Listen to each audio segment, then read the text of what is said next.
Good afternoon, guys. How are you today? I do hope that all is well. Everything is good with you guys. I am feeling incredible. I'm a bit tired, I've been up for several hours. I've been up almost 24 hours now.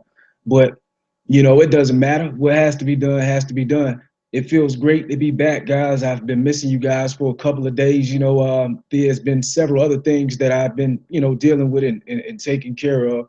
So, that was the reason being, I feel that I owe you guys, an explanation to those that are learning.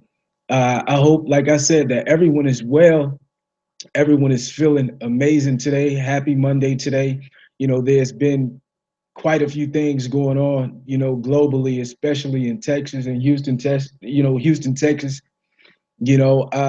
very soon. And I am very much hopeful that things will, work out in your favor. You guys just hang in there. Everything will be okay. Such a tragic, time for those that are in Houston. In my heart and Emerald Music Groups, our hearts go out to you guys. And we hope that you guys are safe out there, and we want you guys to be safe out there, and you know things will get better. Just know that we are thinking about you, and we do care, and we love you as well. But today's singing lesson, guys, I'm going to get right into it. With that being said, if you haven't signed up, guys, go ahead and get signed up, immediately. It's easy, it's simple. All you have to do is just click on one of the links. Be sure I'll leave some informative details or information and instructions within the description box below for you guys to get plugged right in. And you can join us here every Monday, Wednesday, and Friday at 3 o'clock Eastern Standard Time. I haven't done it in a couple of days now. So, in a way, that would be kind of like false advertisement, huh? Nah. But, we all have things that needs to be taken care of, on a more personal matter. But today's lesson, as I said, we're going to get right into it. Singing lessons. Who is Barry Eugene Carter, and what was his musical contribution to the music industry? Once again, singing lessons. Who is Barry Eugene Carter, and what was his musical contribution, or what was his contribution to the music industry? Well, we're going to get right into it, guys. I hope that you guys are using those videos. They're there for your use, guys. So feel free, feel more than welcome to use them as you please, as you wish. Okay. So you want to know who Mr. Barry Eugene Carter is? Well, the one and the only Mr. Barry White, aka American singer, songwriter, and composer, Mr. Barry White. Yeah, that's right, Mr. Barry White, Barry Eugene Carter. A three-time Grammy Award winner known for his distinctive bass baritone voice and romantic image. White's greatest success came in the 1970s as a solo singer and with the Love Unlimited Orchestra, crafting many enduring soul, funk, and disco songs, such as his two biggest hits, which I'm pretty sure we're all familiar with. Not all, but most. You're the first, the last, my everything, and can't get enough of your love, baby. During the course of his career in the music business, White achieved 106 gold albums worldwide, 41 of which also attained platinum status. White had 20 gold and 10 platinum singles, with worldwide record sales in excess of 100 million. White is one of the world's best-selling artists of all time. His influences included the Reverend James Cleveland. I'm a fan of Mr. James Cleveland. Ray Charles, I'm a fan of Mr. Ray Charles. And Mrs. Aretha Franklin, I'm also a fan of Mrs. Aretha. And Elvis Presley, I'm a fan of Elvis as well. Plus Motown artists, another great group of vocalists, the Supremes and the Four Tops, Bernadette, and my all-time favorite guys, who is it? Marvin Gaye. Yes, sir. Marvin Gaye. That brother was something serious. Early life. Now, this is going to get quite interesting. You know, you never know. You never know what a person experienced, along life or, on their journey or their path to success. But, we as artists and we as musicians and singers, songwriters, there comes a point in time in your life where you have to make a decision as into what you're going to do.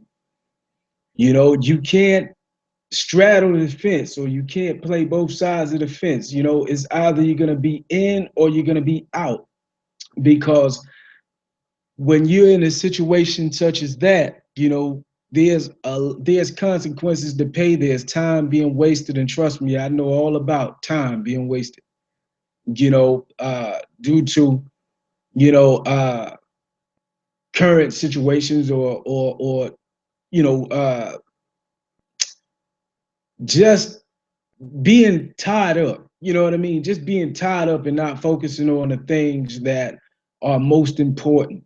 The things that we feel are important at times, they may be important for the moment because you feel you need these things. But, sometimes you got to be willing to suffer. You got to be willing to sacrifice. You got to be willing to go without. You know what I mean? Because I'm going to tell you this, and I'm going to be straight up with you. It's a whole lot. There's very many in the penitentiary, there you find you find the most creative, I mean the most gifted, the most talented people ever incarcerated.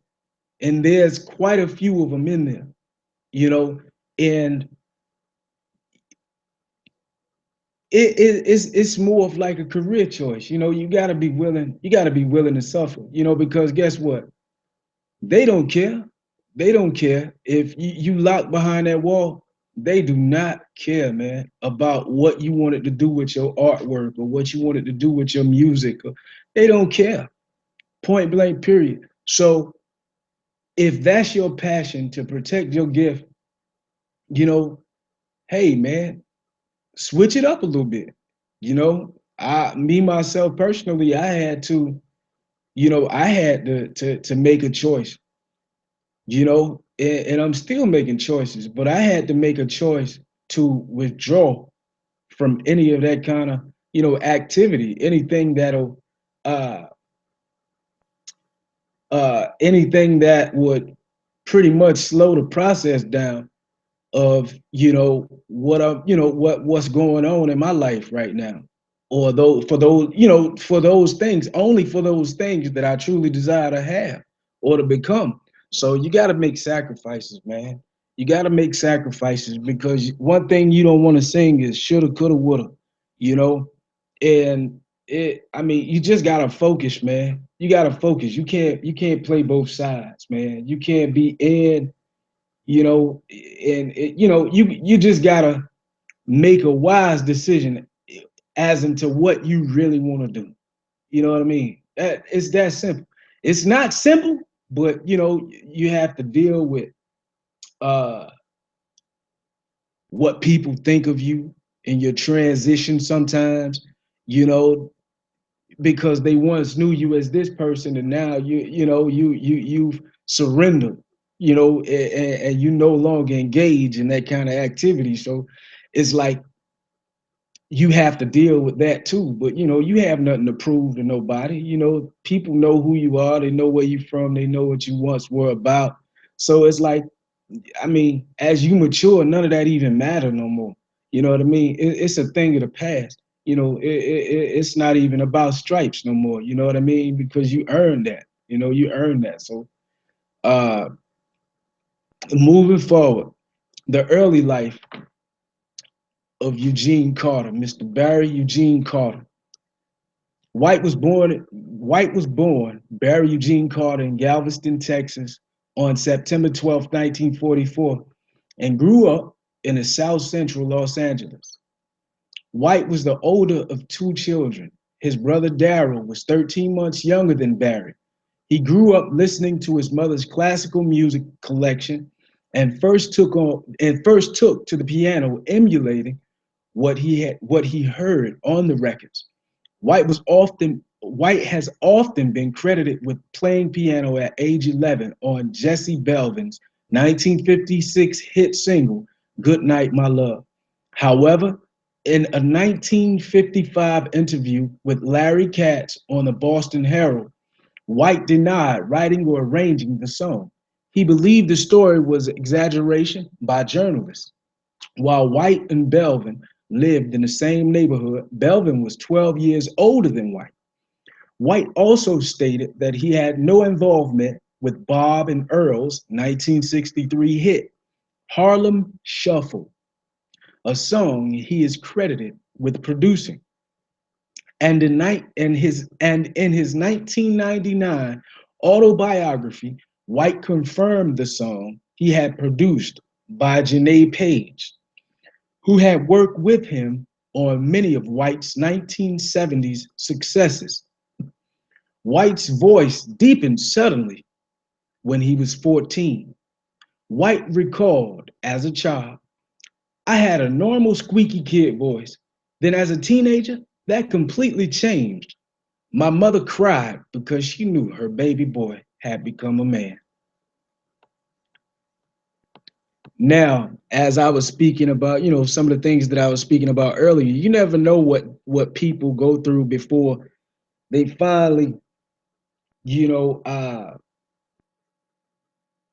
they finally decide that this is for them or what they want to do to become successful. You never know the struggles of a person uh, concerning their success or the level of success they've achieved.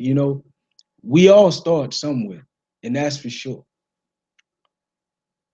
Uh, it says gang life. Now, it says his participation. It says gang life and jail sentence. His brother Darrell was murdered in a clash with a rival gang, and White himself was jailed at the age of 16 for stealing $30,000 worth of Cadillac tires. While in jail, White listened to Elvis Presley singing "It's Now or Never" on the radio, an experience he later credited with changing the course of his life. His music career in the 1960s. After his release from jail, White left the gang and began a musical career at the beginning of the 1960s in singing groups. He first released Too Far to Turn Around in 1960 as part of the Upfronts, before working for various small independent labels in Los Angeles. He also recorded several singles under his own name in the early 1960s, backed by vocal groups The Atlantics for the Rampart and Pharaoh labels, and the Majestics for the Linda and Jordan labels or labels. Bob King of Delphi Records, the man who discovered Richie Valens. Ain't that something?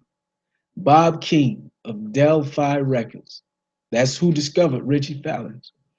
Hired him as an A&R man in the mid 1960s, and White started working with the label's artists, including Viola Wills, Wills,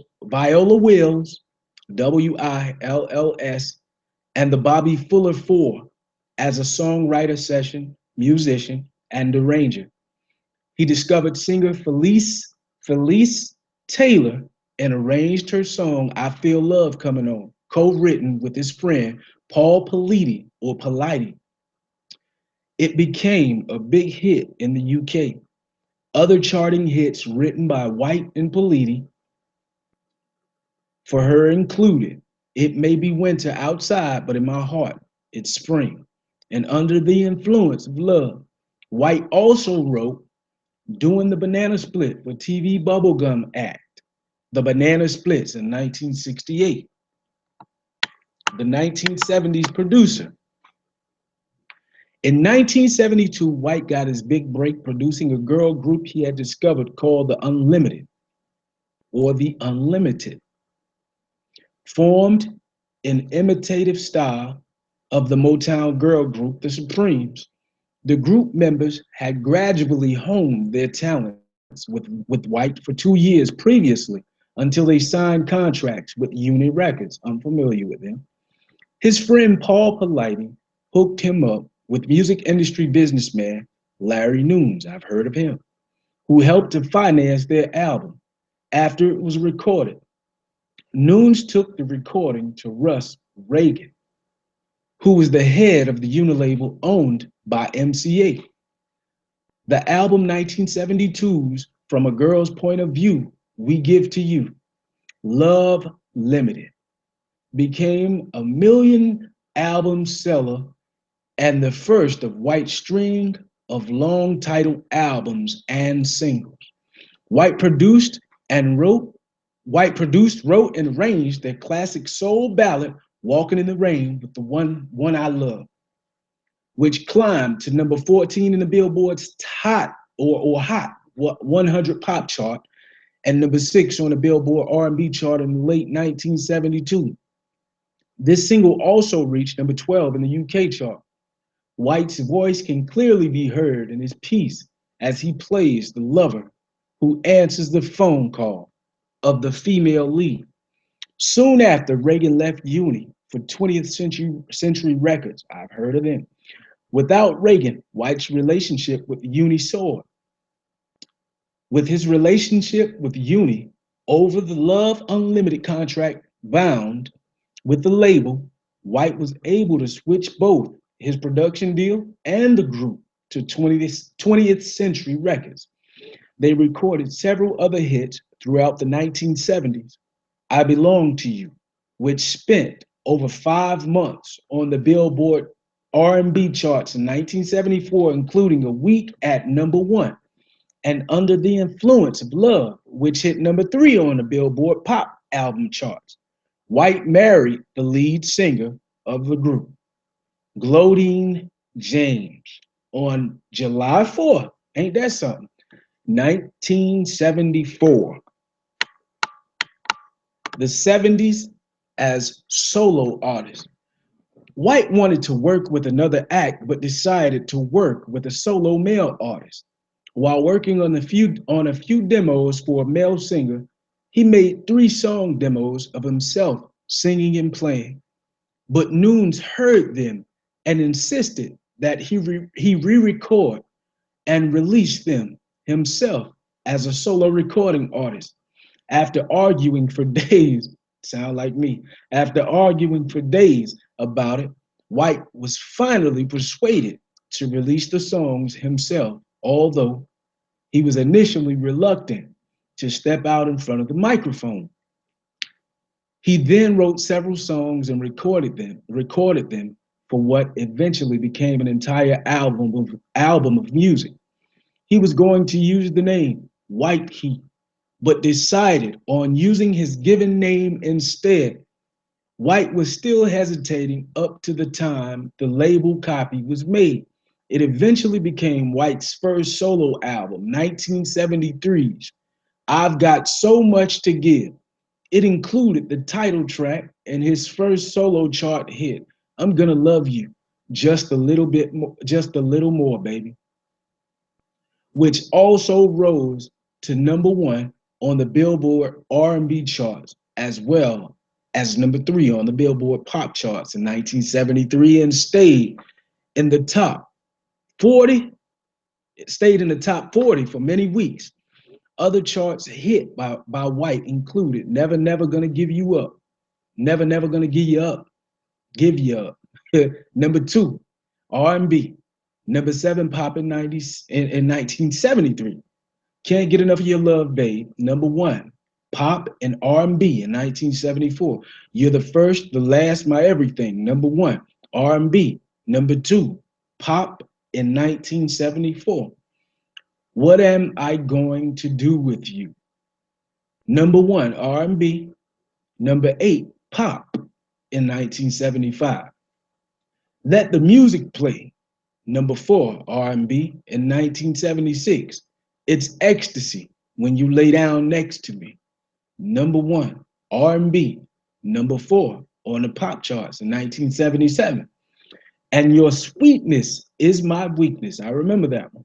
Number two, R&B in 1978.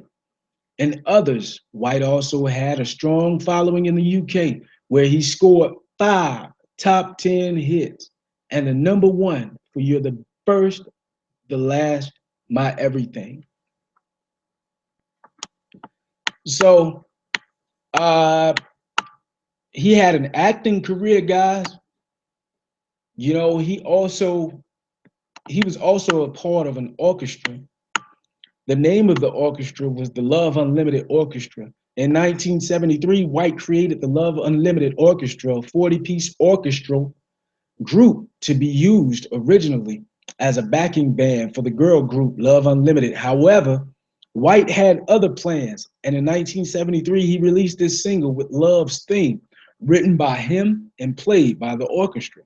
That same track reached number one on the Billboard charts. Later in 1974, he made the first album of the Love Unlimited Orchestra, Rhapsody in White, containing Love's Theme. White is sometimes credited with ushering in the disco sound seamlessly combining R&B music with classical music. Some also regard Love's Theme as the first hit in the actual disco era. White would continue to make albums with the orchestra, achieving some successes such as Rhapsody in White, Satin Soul, Forever in Love, Midnight Groove, My Sweet Summer Suite, remake of the theme from King Kong. The orchestra ceased to make albums in 1983, but continued to support White as a backing band. Okay, so okay, in the 1980s, after 6 years, White left 20th Century. Wow. In 1979, to launch his own label, Unlimited Gold, with CBS and Columbia Records. Although his success on the pop chart slowed down as the disco era came to an end, he maintained a loyal following throughout his career. Despite several albums over the next 3 years, he failed to repeat his earlier successes, with no singles managing to reach the Billboard Hot 100s, except for 1982's Change, climbing into the Billboard R&B chart top 20, number 12. His label venture was exacting a heavy financial cost on White, so he concentrated on mostly touring and finally folded his label in 1983. After 4 years, he signed with A&M Records, and with the release of 1987's The Right Night and Barry White, the single entitled Show You Right. Excuse me, guy. Made it to the Billboard R&B charts, peaked at number 17.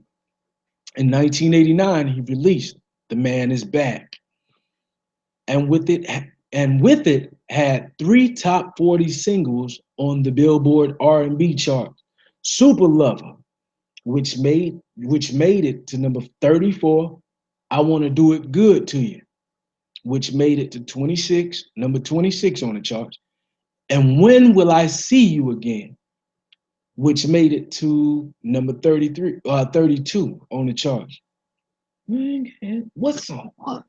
When can I see you again? That's the song that I was thinking about. When can I see you again? Yeah. Okay. Knew it kind of sounded familiar. All right. So he had an acting career as well, guys. You know, um he was in an episode of The Simpsons, you know, Whacking Day, in which Bart which Bart and Lisa used his famous deep bass singing voice played through loudspeakers placed on the ground to lull and attract snakes. White was a fan of the show and had reportedly contacted the staff about wanting to make a guest appearance. So he did that. White played the role of a bus driver for a Prodigy commercial in 1995, and he also portrayed the voice of a rabbit in a Good Season salad dressing mix commercial, singing a song called You Can't Bottle Love. Okay. He also did in addition, he did some work for car commercials, most famously for Oldsmobile and later on the Jeep. White also provided voiceover for Arby's restaurant commercials on television and radio to promote their market fresh menu. White's voice can also be heard in Apple's first iBook commercial. White made three guest appearances on the comedy drama television series Ally McBeal, as his music was often featured on the show in dream sequences. So he was active. He did a lot during the course of his career. He succeeded at or accomplished many goals, during the course of his career. But all it took was for him to hear Elvis Presley. He heard Elvis Presley while he was incarcerated, and he had lost a brother all in the same process. During the same time, and he sat down. He sat down a few. I don't know how long he was there. It wasn't said, but he was in the bricks for a little while, stealing $30,000 worth of Cadillac tires. And hey, he had to be disciplined. I wouldn't call that discipline, but he sat there and he got it. He gathered his thoughts and he came out strong, God. He came out strong. He made a decision. This is what he wished to pursue, and that's what he decided he was going to do. And so he went ahead and did that and achieved all the goals that he truly wanted to achieve. Very successful. Although he had a label, and after so many years, he decided he'll sign to another record label. A&M, I believe that's what they said. A&M, but through it all, hey, very successful. And he was one heck of a singer too, guy. Barry White was the dude, for real, seriously. Like he was something else. He was something serious. And unfortunately, Mr. White, he departed. You know, uh, I'll get into the cause of his death. It says White was overweight for most of his adult life, weighing 375 pounds, 170 kilograms, according to Casey Casper, and suffered from related health problems. In October 1995, White was admitted to a hospital as a result of high blood pressure. In August 1999, White was forced to cancel a month's worth of tour dates owing to exhaustion, high blood pressure, and a hectic schedule. In September 2002, White was hospitalized with kidney failure attributed to chronic diabetes, mellitus, and high blood pressure. While undergoing dialysis and awaiting a kidney transplant in May 2003, White suffered a severe stroke, which forced him to retire from public life. White died on July 4th, the same day he got married, guys. Wow. White died on July 4th, 2003, at Cedars Sinai Medical Center in Los Angeles at the age of 58. His remains were cremated, and the ashes were scattered by his family off the California coast. So, you know, and he has some tributes. On September 20th, 2004, White was posthumously inducted into the Dance Music Hall of Fame at a ceremony held in New York. On September 12, 2013, which would have been White's 69th birthday, he was post he was pa he was posthumously posthumously awarded the, what is that?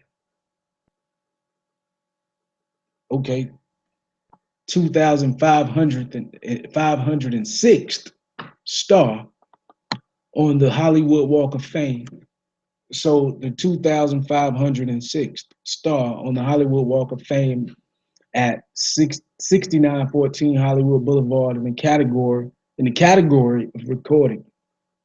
The show Counting Cars paid tribute to White by restoring the last car he owned for his widow, Glodine, in an obituary affectionately referring to White by his familiar nickname, the Walrus of Love.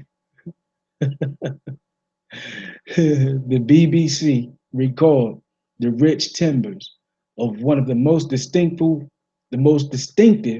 soulful voices of his generation, about which about which I'm sorry guys, about which it was once said, if chocolate fudge cake could sing, it would sound like Barry White. Yeah, that was funny. If chocolate fudge cake could sing, it would sound like Barry White. Hey, yeah, but he had a very interesting life, and unfortunately, he passed, during the same exact time that he and his wife got married, guys. Isn't that some kind of coincidence?